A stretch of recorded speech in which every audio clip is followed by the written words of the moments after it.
How's it going? My name is Chris, and today I'm going to talk to you about the new iPhone 4. At least one of the features that just came out for, or that is, one of the features for the iPhone that just came out about a week ago or so.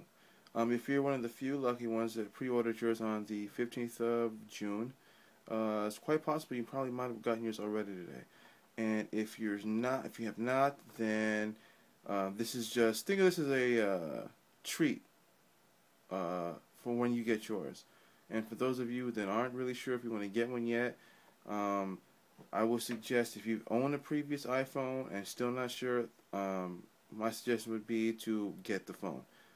It's a great piece of technology, especially the fact that this feature right here, which I'm using, called Facetime, which basically would allow you to basically video chat with other iPhone 4 users. A lot of people have been talking about how that's a bad thing. I actually think it's kind of a good thing because you be able to. It's just like Skype for your computer. What would be the purpose in Skyping with someone if they didn't have a video camera with theirs? You just basically would be like using MSN. You'd be chatting with your face, and they'd be chatting with just their IM. So it makes sense to do it that way. And another thing that people are probably going to be talking about is the fact that the new data plans, for the iPhone 4. Unfortunately, I am one of the few that is able to actually keep his unlimited data due to the fact that I'm on a family plan, and there is no reason to upgrade. So if you actually have a current iPhone plan and your contract has not expired, but you're eligible for an early upgrade, that just basically means that they're going to knock off whatever the retail price is. They're going to probably knock off around $100 to $200 off the retail price, but you still keep your regular plan. So basically, if you have, like, say you had an iPhone 3G and you had unlimited data at the time you got your 3G and you didn't switch it, basically when you get the iPhone 4, it would basically be the same concept. You just basically are switching your phone. You're not switching the plan or anything else. So you basically would be keeping the same plan, just a different phone. But it's basically an iPhone. And one of the cool things about having unlimited data is this feature right here, as you notice, as you see me talking, is FaceTime. You can basically talk to anybody else who has an iPhone who also has an iPhone 4, basically. And it only works on Wi-Fi, which personally I think is a good thing because Wi-Fi is pretty much available everywhere in the U.S. A lot of people will probably tell you that it's better to do it with 3G, but honestly, you'll probably get a better reception with Wi-Fi, especially the fact that if you're at home and whoever else has an iPhone is at their home and they have Wi-Fi, it's a lot easier than having to hog up the data network because if you think about it, they have one data plan called Data Pro, which gives you 2 gigs of data.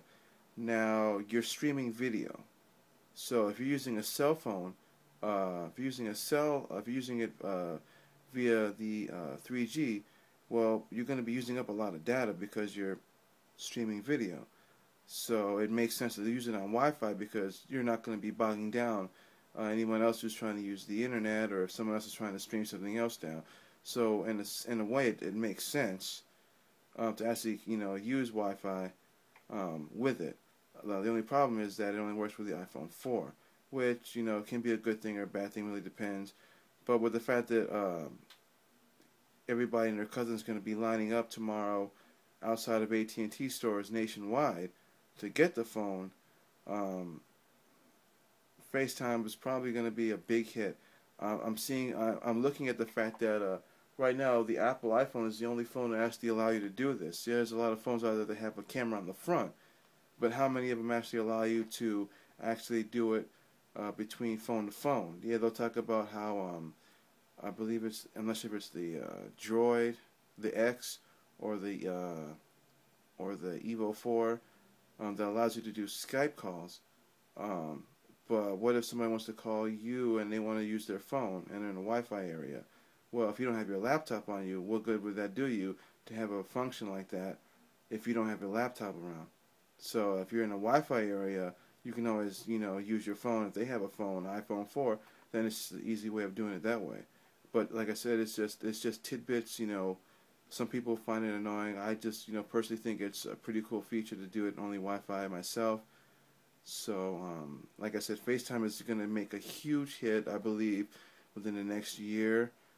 And I wouldn't be surprised when the iPhone 5 comes out with an even better camera and better resolution. Although I don't really think that I'm going to be switching to an iPhone 5 when it comes out next year, because other than the fact that they can upgrade the camera, I really can't imagine anything else what else they can possibly do with the phone. Um, but anyways, I thought I would just, tidbit. This is the new iPhone 4, and I thought I'd, show off one of the cool features, FaceTime, where you can basically record yourself also, which I think is cool, and load it up, and you can do it that way. Proposal, like say you want to have a living will, or you want to make a will. It's a lot easier to buy a stand, and then if you have an iPhone 4 and do it that way. Or say you want to record yourself, and you got a whole bunch of friends in the background. You want to send a video to another friend, like say in Iraq or something like that. This is, one of the cool ways to do it also. So I thought I'd just, throw that out also. So if you're not sure if you want to get an iPhone, or if you're waiting to get an iPhone 4, my suggestion would be to go to the store. It's a really good phone. It's definitely worth the money. And it's a great piece of technology. So my name is Chris, and I like my iPhone 4.